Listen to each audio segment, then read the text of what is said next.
So I'm gonna start with a short introduction about you. So the most important things I'd say are that you started here in the Netherlands with studying creative technology, right? So did that also until your bachelor. But what is more interesting, I think, is meanwhile you already started a couple of businesses, and the biggest ones lately were basically Air and Lensball. And also meanwhile that you started Hard Start as well for the community of entrepreneurs. And what I think is really one of the remarkable things about that is that you really do the things you say, you really execute. Thank you. It's very kind of you. No worries. And maybe from your perspective now, okay, what to give you a whole better overview about everything, like where you're coming from, what do you want here, a bit more in detail, maybe what I can tell. Yeah, of course. So like beginning early on? Whatever you want. Well, lately I've been thinking a lot about what well, now we're going way back, but what events in your younger years develop you into with the person you are now, or kind of mold you into the person you are now. And I've always kind of wondered what happened to me that made me the way I am.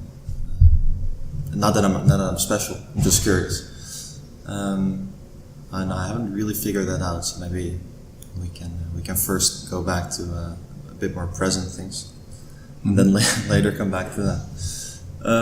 No, I think in my university years, it was a magical time. It was fantastic. Also lately I was sitting with a friend who I was hanging out with a lot during my study, and I was like, damn, don't you miss it? And he was like, yeah, I miss it, but on the other hand, I'm kind of I'm fine with that it's not there anymore. And I was like, okay, that's maybe a better way of looking at it. So often I was very nostalgic about my university time, although it's only last year. Where's this going? So when I think the university itself contributed a lot to what we have done. I think it's a very perfect place for anyone that wants to kind of do their own thing and discover who they are. I mean, you know this. It's a very kind of free environment in nature, which I think is really, really important if you're trying to kind of come to your senses. And there's no one to tell you that you cannot do something. And that sounds a bit cheesy, but it's very true. There's literally no one. There's just other students, and everybody's very open-minded. And you surround yourself with people like you. And there's just, back in Amsterdam, I had a lot of friends who they would insinuate that certain things couldn't be done, and I understand why. I've done that in the past as well to other people. But at the university, you didn't have that. And you didn't have any reality distractions. We always said it's a little bubble, and that's really great for when you want to develop yourself and your career. And then for me, it's quite interesting. Okay, why did you choose to go from Amsterdam to Enschede? Why do you want to study in Enschede? Yeah, I mean that's. I used to do an internship at a startup in Amsterdam. Really great people, and I think after I left them because I went traveling, and that was. It sucked, but I wanted to go travel that year. I took a year off after high school, and I told them okay, I'll come back afterwards, or I'll go studying, but I'll only go studying if I find something that I really love. And like most things with me in life is that I'll just let it kind of, if I cannot make a decision, I'll just kind of let it continue until the decision has to, it's kind of, until the decision is made for me, if that makes sense. Yeah. I have some more recent examples of that as well.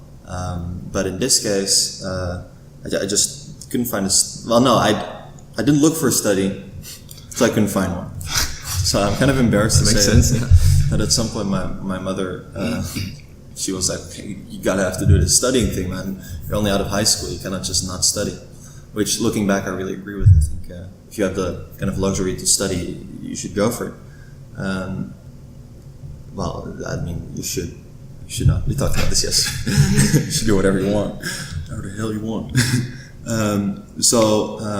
She said, okay, there's this course in Twente, getting back to that, and she set up kind of a viewing for me. It's kind of this day where you join a student, and I did that, and I was instantly sold. Like as soon as I entered the campus, I was like, okay, this is it. I'm gonna go there. I knew 100%, and the funny thing is that the guy who kind of gave me the tour, I ended up taking his room on campus, which was super random.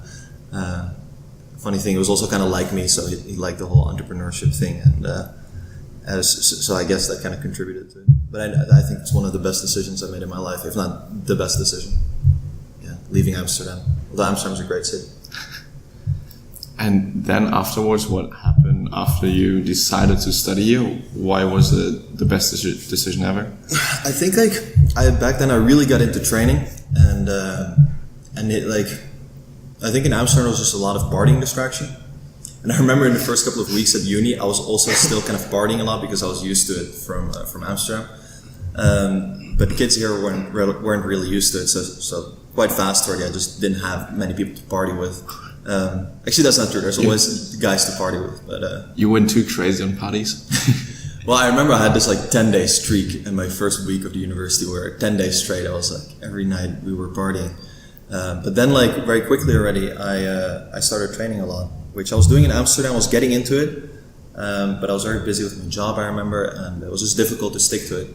And here, as I said, there's just no distractions. I could do whatever I wanted. And I also started rowing that year. I joined the crew, the University of Twente rowing crew, a team of 8 heavy guys, and you're not allowed to drink. So very soon already, after 2 weeks, I wasn't allowed to drink. So even if I wanted to, they would have kicked me if I would drink. Yeah. And that was then one of the parts which were really good for you, or which you really see as positive impact? Oh yeah, absolutely. You mean just coming to campus or the rowing? The rowing. Yeah, the rowing was that's insane. I think I cannot really describe how tough rowing is. It's the most fucked up thing you can do. It's so hard, and I don't know. I think only rowers could understand what it is like to do row training. It's this fucked up combination of cardiovascular activity and just cardio and muscle training. And I don't know why, but it's definitely the toughest thing I've done. And you train 7 days per week. You have to stick to a certain diet that requires you to eat a lot, and you just get very disciplined. It was very good for me. I did eventually leave the team after a couple months. After a couple months already? Yeah, after a couple months. After 3 or 4 months maybe.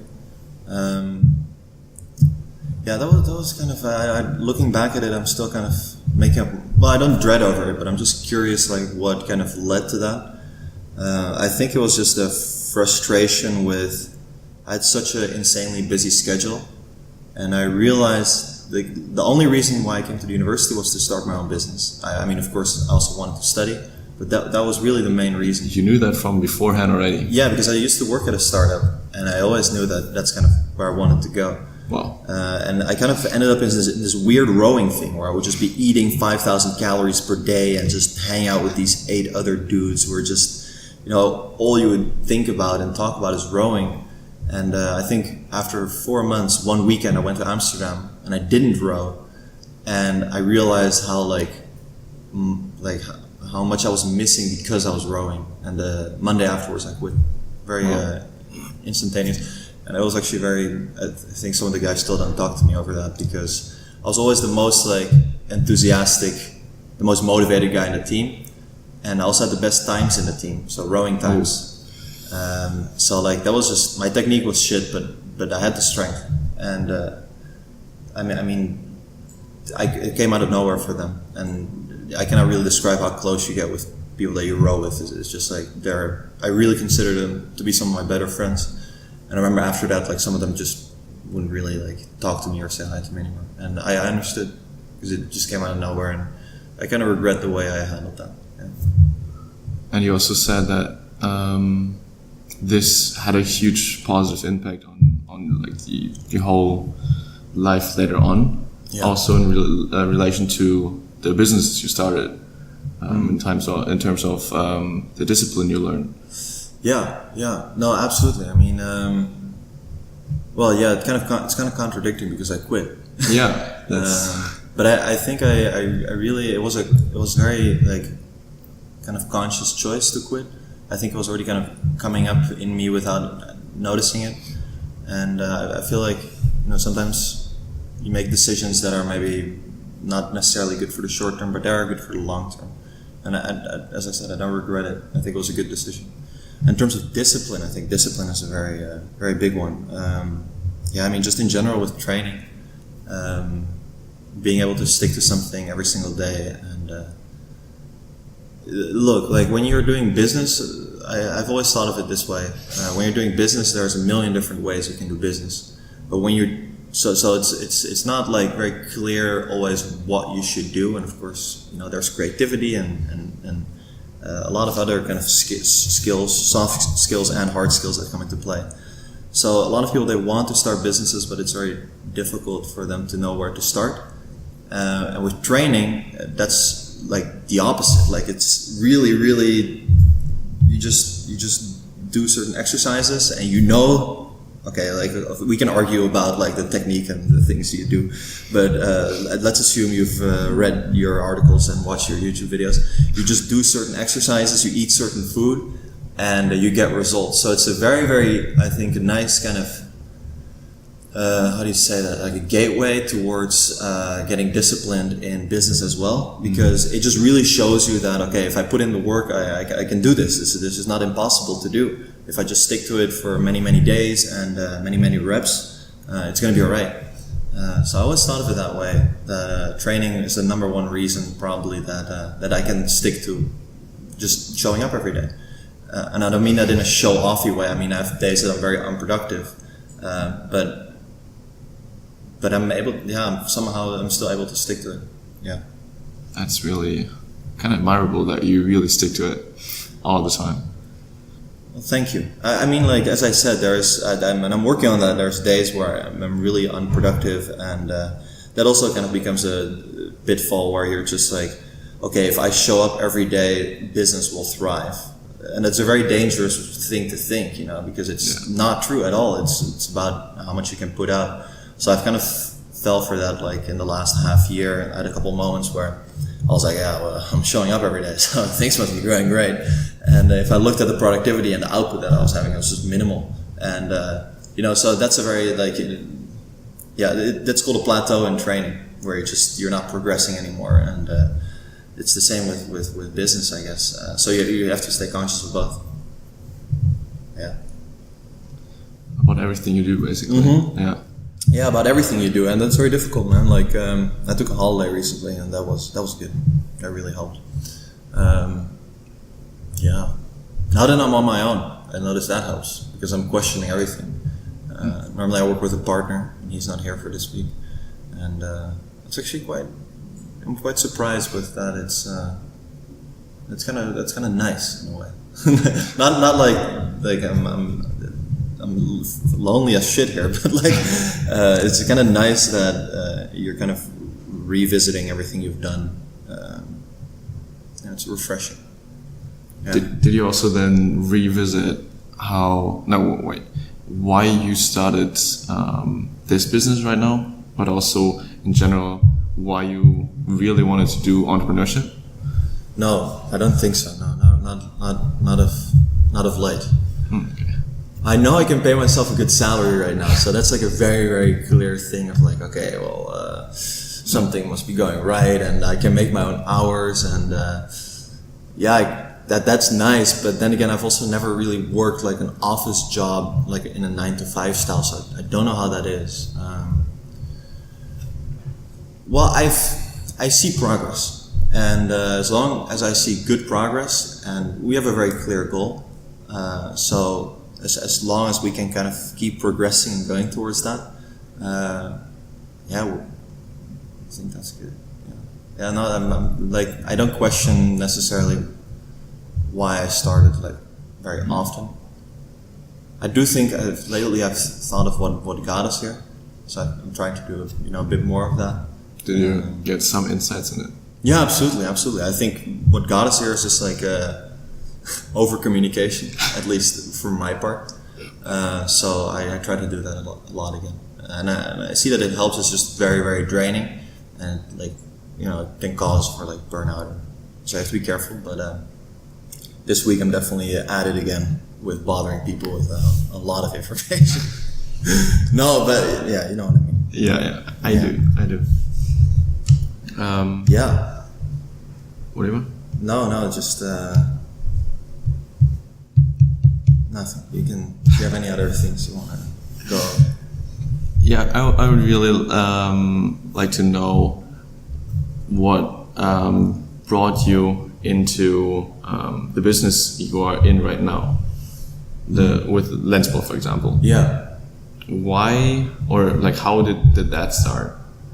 Yeah, that was super random. I think, I would have to go back all the way.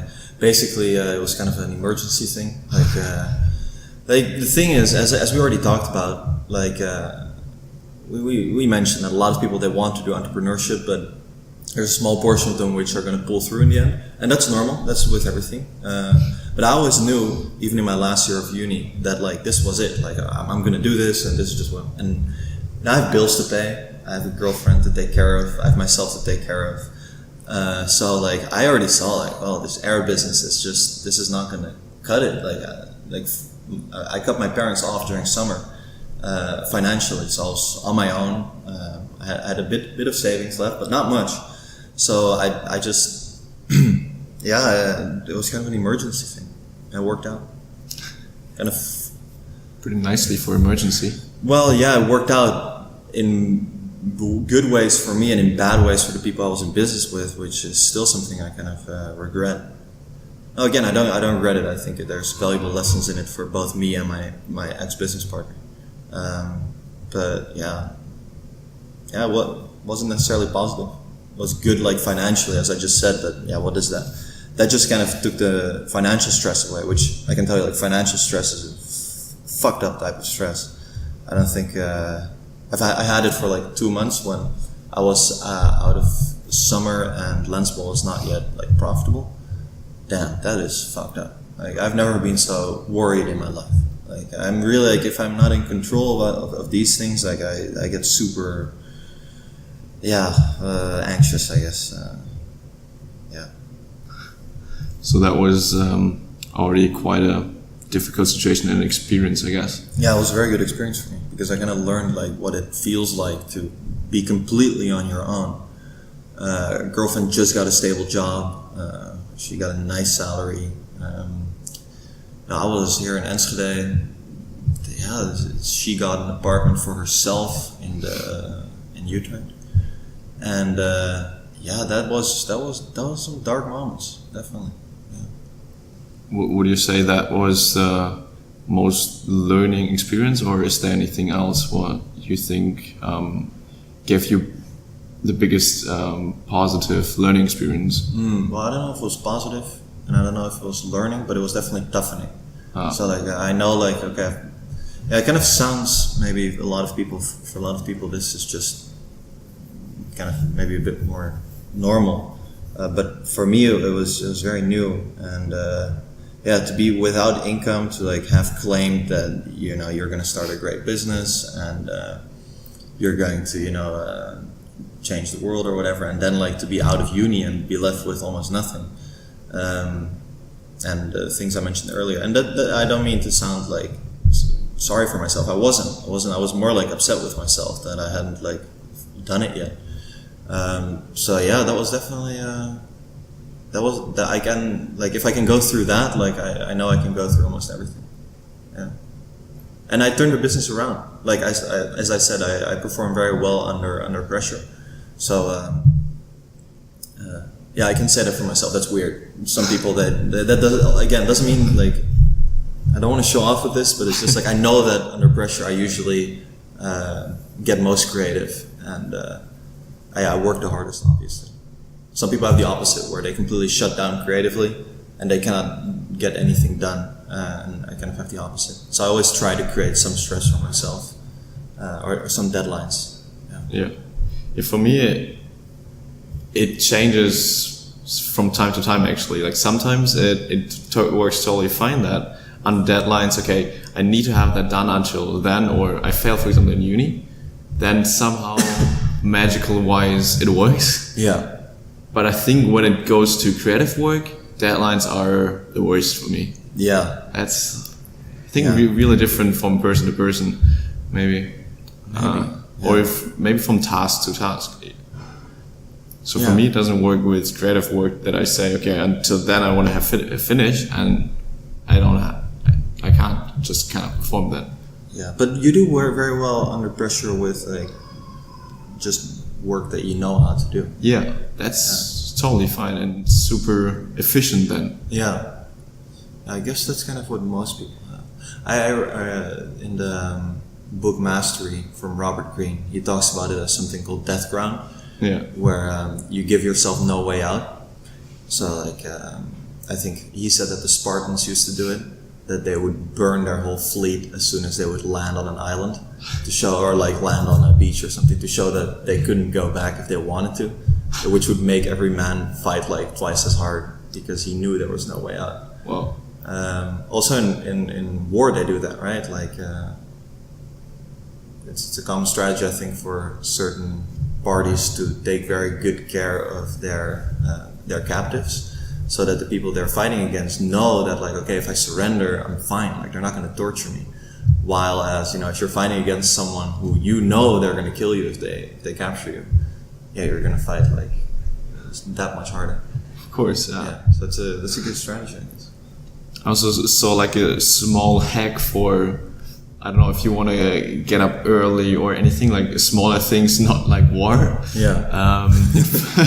For example, also work that if you have like an automatic post on, for example, Facebook or Twitter or something, and you write there, for everyone who reads that and sends me a message, gets $5 or €5 or whatever. So you have to get up before that time and make that happen, or stop the message. That doesn't work for me. No. I've tried similar strategies. I'll tell you why it doesn't work for me. You don't care about money? No, I cannot give responsibility away. Oh. As soon as you do that, at least like I've tried this many times, and I'll tell you the example in a bit. But as soon as you give responsibility to other people, which is kind of what you're doing, right? You're kind of putting yourself out there, asking for help. As soon as I do that, I don't feel responsible for my own tasks anymore. So I tend to just fall back. Yeah, I had it a lot of times with smoking. I used to smoke, and my parents don't listen to this. Fine, little baby. Anyways, and I tried to quit many times. And I think I was quite addicted. I smoked like half a pack a day at some point. I was 15, 16. I don't exactly remember. I tried to quit many times, and the only time that I managed to quit was if, like, in the first 6 months, I just didn't tell anyone. So people were like, "You don't smoke anymore? Like, what's up with that?" I would just be like, "Yeah, whatever." And that was because it was my thing. I could kind of like, this is kind of my project, and I'm the one in charge, and that worked much better for me somehow. So this never works for me. I think it doesn't work for anyone. Fuck that. For anyone? No. I cannot imagine it working for anyone. I've seen it so many times going wrong.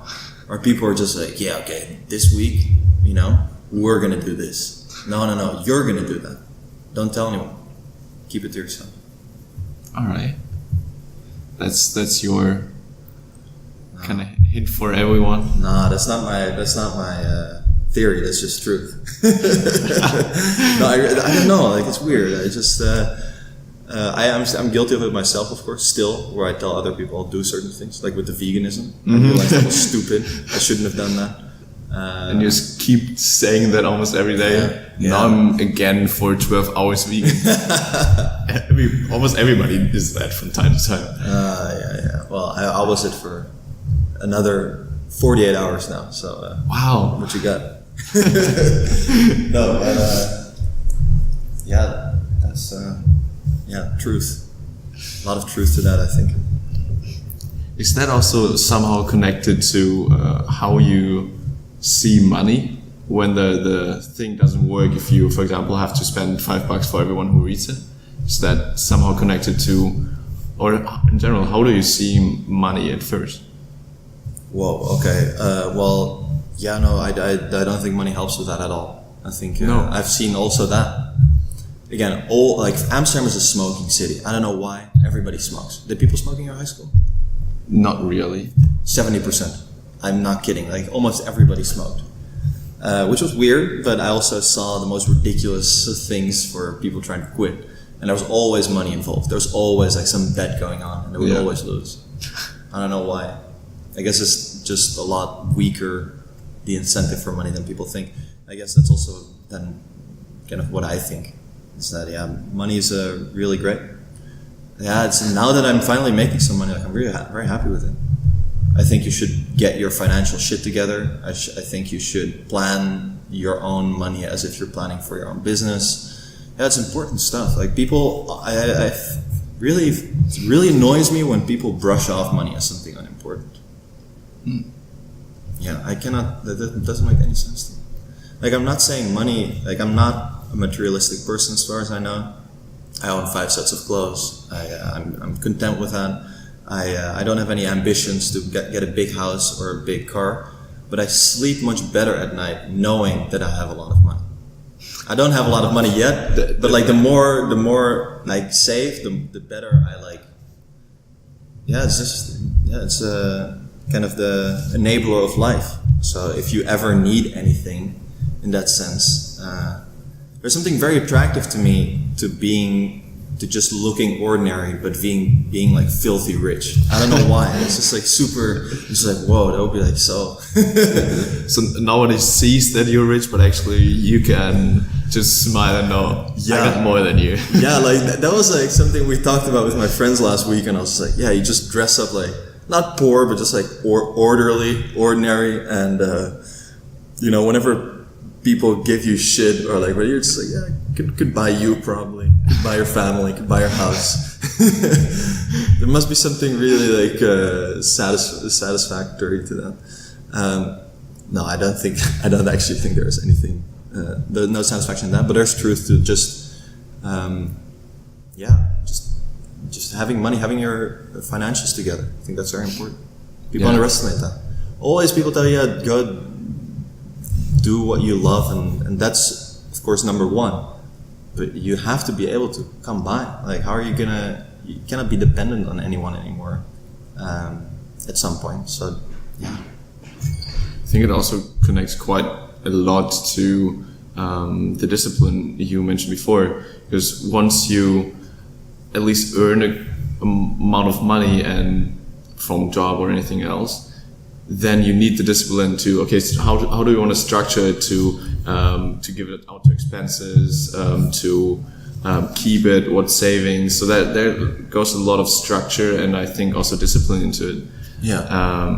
And therefore I think it's not only really connected to how you like money or how much money you make, but rather really the mindset on, okay, this is like important stuff. How do I go about it? How do I structure it? And really the mindset behind, okay, how do I want to also structure like my life, the approaches, so that does not only say something about money in general, and money in specific, but also generally most of the time about the person itself. Yeah. So there's also like a nice quote, how do you one thing, you do everything. I think that is also quite related to money especially. And so this, I don't know, but I think that really shows something about a person as well. Even though not really whether they have money or not, but how they think about it. Yeah, absolutely. No, absolutely. Yeah, and there's also some. I mean, you can really not care about money and just get by with bare minimums. That's also fine. Like if that works for you, it just doesn't happen to work for me. Yeah. And I know then that quite many people have that. Okay, why do you get up? I need to make money. That's the reason why I have to get up in the morning at 7 or something. Yeah. And I know that's not the case for you. What is your reason for that? To really like, you get up really early all the time, almost every time. Why? Cause you gotta keep fucking yourself up. No, you gotta put yourself in some stress. I feel like I'm trying to figure this stuff out, so it's really hard for me to give a good answer. Which stage are you right now? Like, I'm at a stage where I'm inclined towards one approach, but the other approach is also still very tempting. I'll tell you which approach I'm inclined towards, but it just kind of fucked up. It's not a good prospect for the rest of my life, which basically means that I cannot indulge in anything. So I cannot. Yeah. So you know what that means? Yeah. Maybe explain it. So and indulge is just like give into your cravings, I guess. Yeah. So I cannot give into my cravings at all. And there's a couple of cravings. You know, there's the obvious ones: sex and drugs.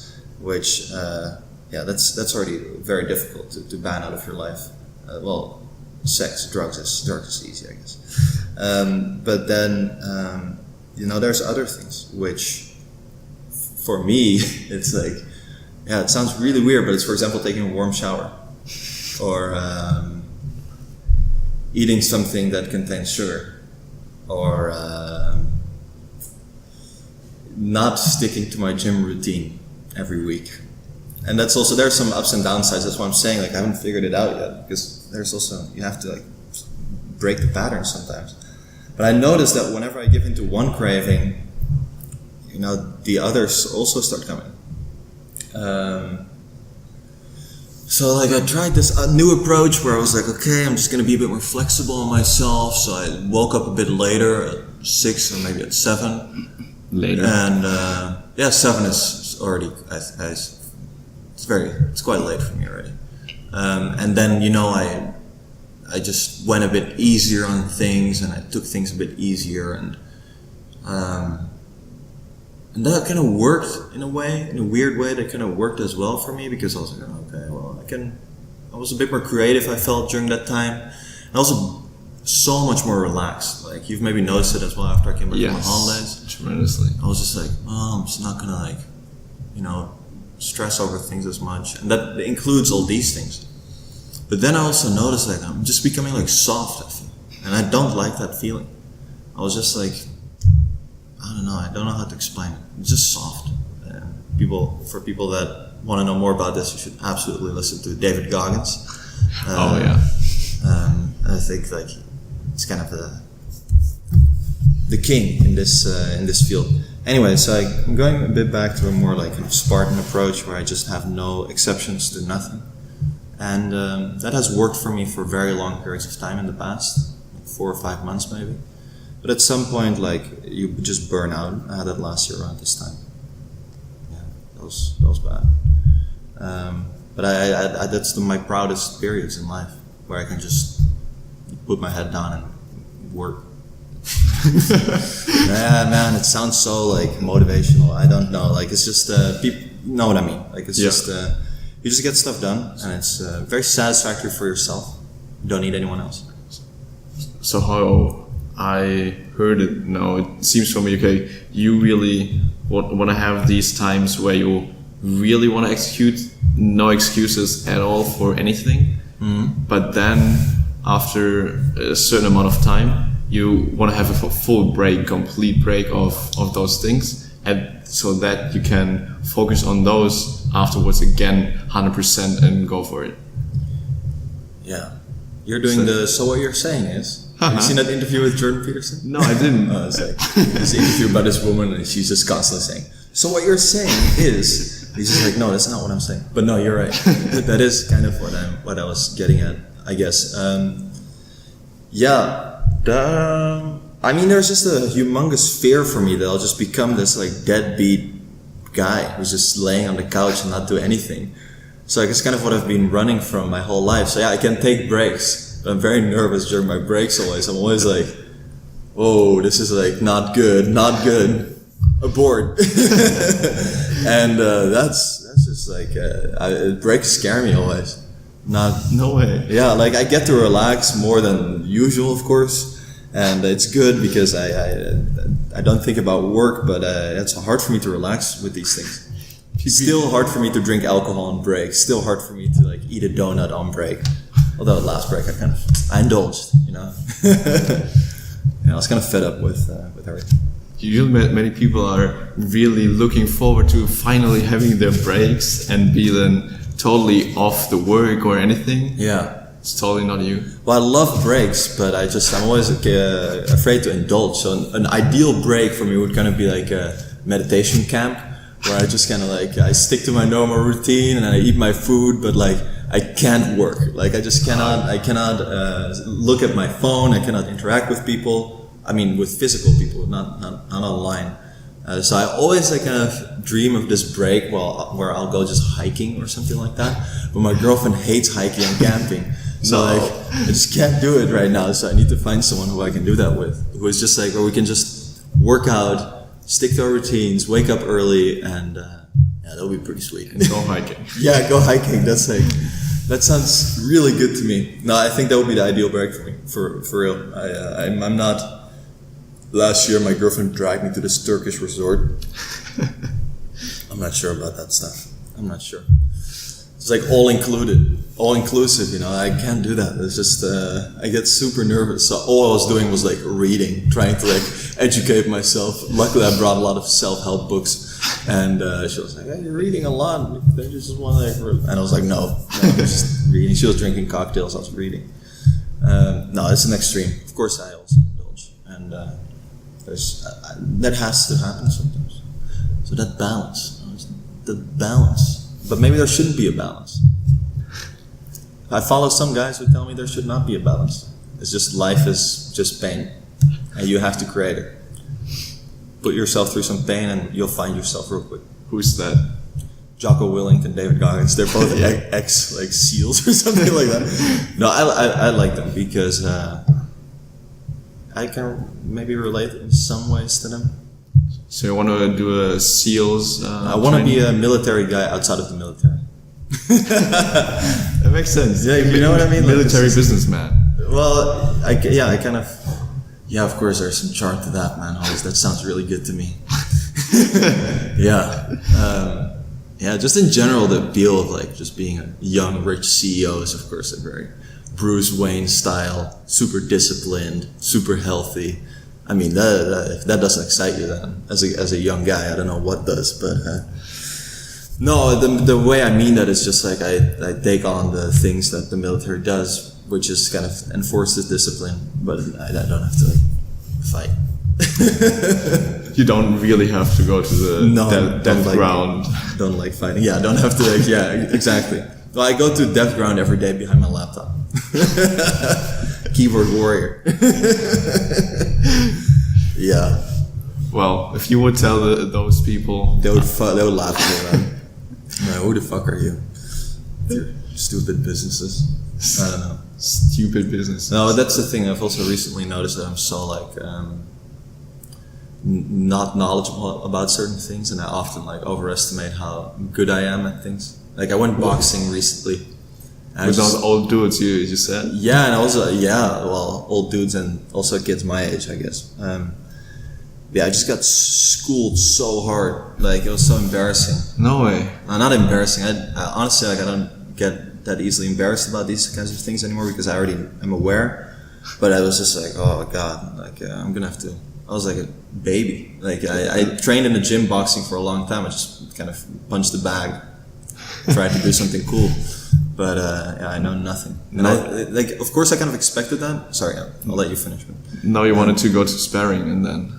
Yeah. Like I kind of expected that I would suck at it, but then I didn't expect it to be this bad.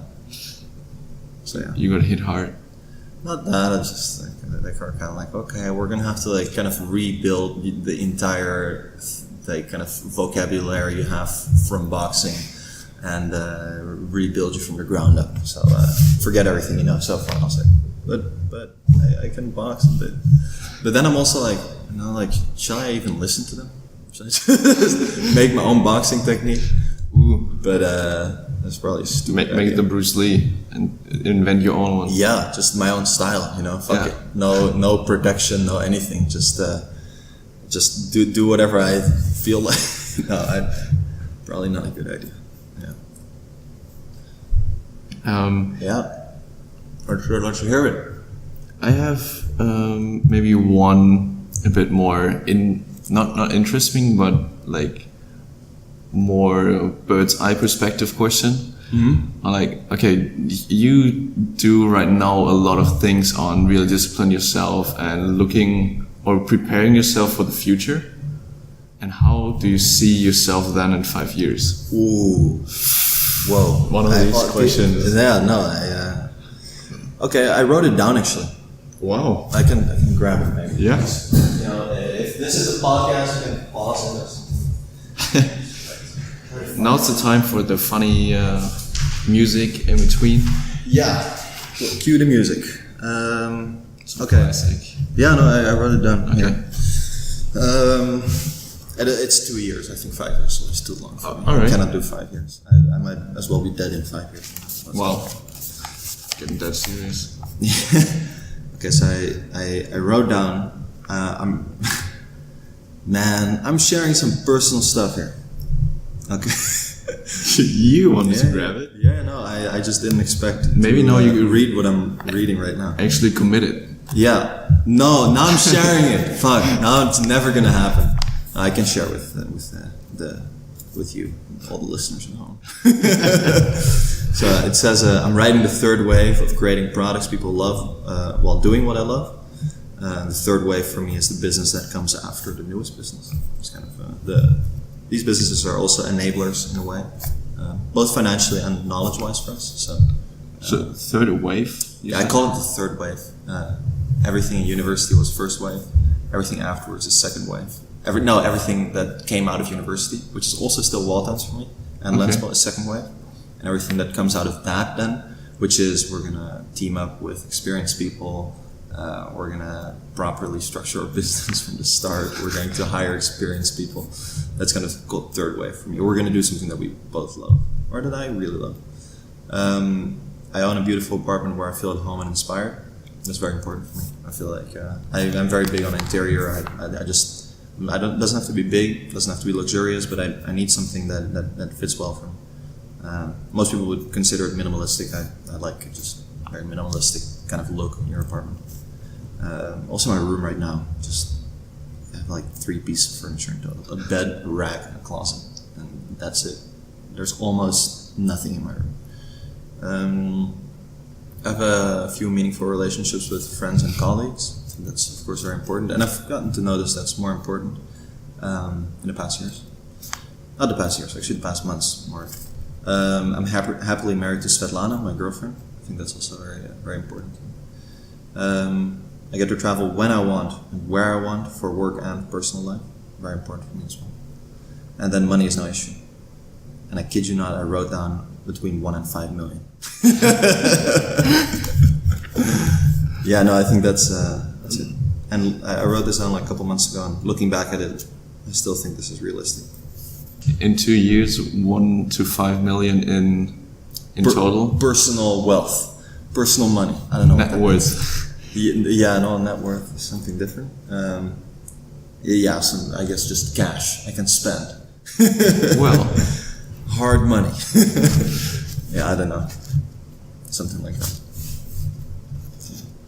But I don't do this often enough. I don't know, man. Like, this shit just doesn't work for me. I cannot, like, I see these guys, sometimes I watch them on YouTube. Maybe we can talk about that a bit more. Like, yeah. It's kind of like, does that work for anyone? Like, making all these lists of your life all the time? I also start them. Yeah, you start them. That's the thing. I also start them, but you never stick to them. And the thing is, when I was trying to do a bit of YouTube, I noticed myself getting into that same kind of guru pattern where I'm just saying things that I know are the best to do, but that I'm not doing myself. That's just such bullshit that pisses me off. Like all these, I don't know, man. These people that tell you to make like all these lists and like, of course you need to have some sort of goal, and that's good and healthy. But yeah, no, that really doesn't work for me. And I honestly think that's not because I lack discipline. It's just I cannot do it. It just doesn't work. Just busted. Doesn't work. Doesn't work. Yeah. And what do you think might work better? Okay, good one. Well, what works for me personally, but I'm not sure if it works. So like, now that I think of it, maybe it is I'm lacking discipline. Okay, I need to give this some more thought before I can answer this. But yeah, what works for me in what? Like in terms of sticking to a plan, for example?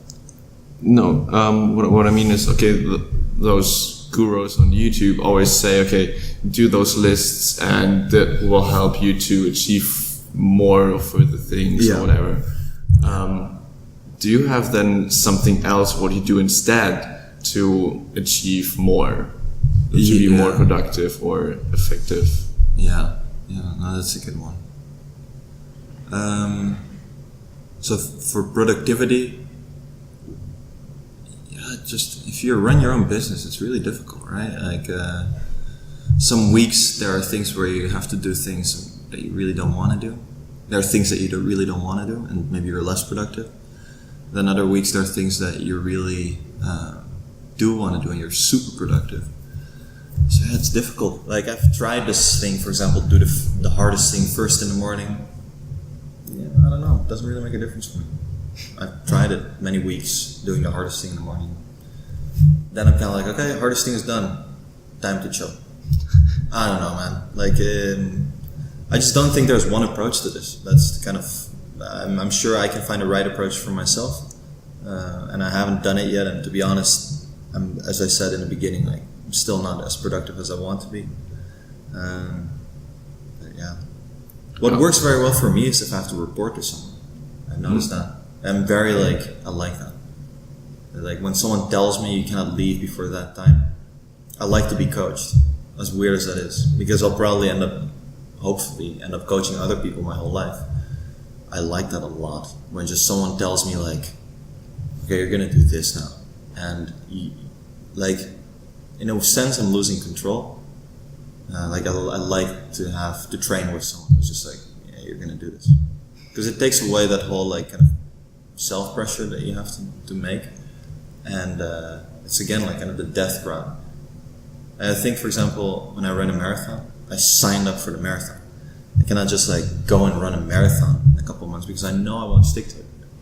So it's kind of the same thing where either you have to put really inevitable deadlines for yourself, or you have to have someone beating down on you who's just like, okay, you're gonna do this, and if you're not, so I beat down on other people in a hopefully mostly positive way. But yeah, I give them guidance. Yeah. You give them guidance? Yeah. Oh. You don't think so? I do. Oh. You can be honest. No, because before you said you'd like that other people kind of guide you. Yeah, so I guide other people because that works for me. But then I noticed that some people just really don't like to be guided, which I don't get. I'm like, well, I would love for someone to just come in and be like, okay, well, today you're going to do this, this, and this, and maybe I should do that. Just like a personal kind of coach, planner, who just sits down with me every morning and says, okay, Mark, you're going to fucking do this today. And in the evening, you're either going to die or you're going to have it done. No, that's extreme. But you know what I mean. That wouldn't work probably. Because I can still kind of fire him myself. Yeah. I'm still in control. It's bad. Yeah, and my girlfriend or something like that.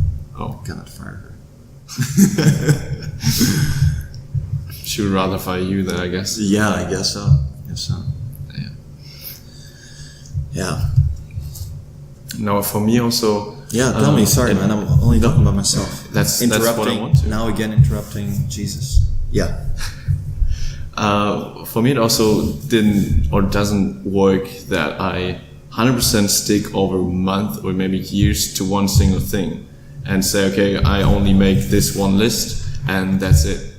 At least for me, it really is that I'm quite easily inspired by other people and want to do either similar things or try out those things what they tried. And then I'm really enthusiastic about it and can do it for maybe weeks, maybe also months. and then see, okay, wow, that really super helped me right now in this phase, and then afterwards it just doesn't work anymore. Yeah. I don't know what is then missing, some kind of motivation or other indicators, or I don't know. But then I see a couple of days or maybe a week later, when I'm really pissed on me because I didn't do anything anymore, that I see another person like, wow, this is all, he's really cool, he got his shit together or anything. And then maybe trying to mimic that, and that works again for a couple of months, maybe weeks, I don't know. And for me, that approach, I don't know if you want to call it an approach, but that helped me at least, really. And so I don't see that I can really stick to one thing over the rest of my life, I guess, but rather see always new things evolve, and from time to time can then like maybe adopt more of those things, and that seems to help me more than just one thing and you do it for the rest. Yeah, no, I get that. I think that's for most young people.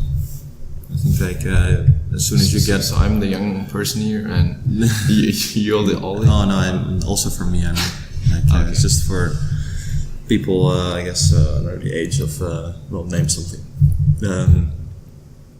where they just trying out new things, see what works best. And I hope that at some point I'll have it kind of figured out. That is the goal, I guess, that you really find something what works best for you, and you can stick to it for a really long period. Yeah, but the hard thing is that you still need to be open for new ideas, you know? It's kind of difficult. Why though, if you find your thing? Yeah, but how do you know if you're ever there? You don't. That's deep. Yeah, no, it's true though, right? Like you'll never know whether this is your ultimate form. Your final form. Your ultimate manifestation of something. Yeah, exactly. You don't know. That's true. Very wise words. You can quote me on that.